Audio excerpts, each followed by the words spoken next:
Jewelry is a funny little thing. Unlike a lot of things in our life, there's lots of stuff around us all the time, but there's something about jewelry that we carry it with us. It's a part of us.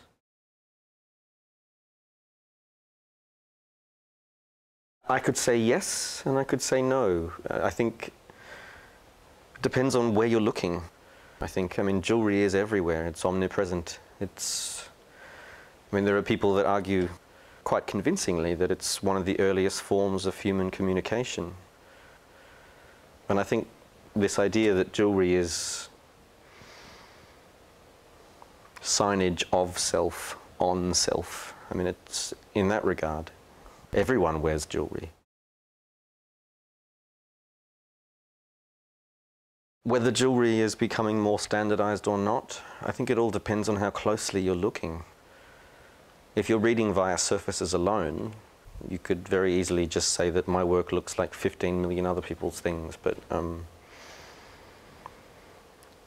I hope that the more people look, that they'll realize that it's not. It's very, very different.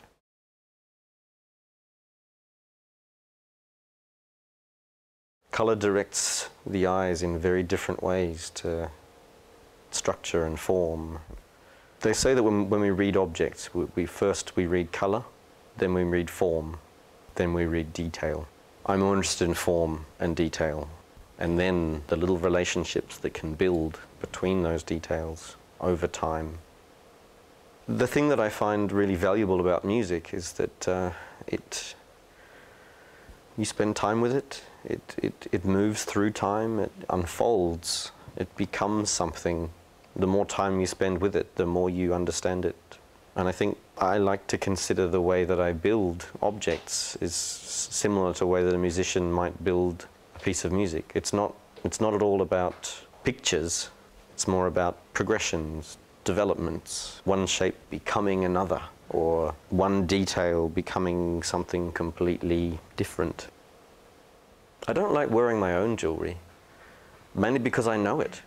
I know my own jewelry too well. There's nothing more for me to gain from it. But in wearing other people's jewelry, it's a relationship that can develop and change, and it's an otherness, something else, something I don't know.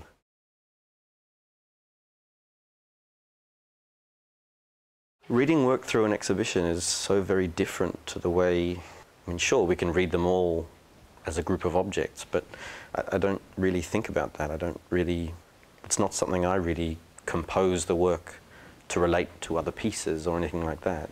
Mainly, I think the most important thing is that an object can engage you by its surface, but then it can unfold and reveal little details. The more time you spend playing, looking, you might realize several months later, oh, there's a little detail I didn't quite get initially.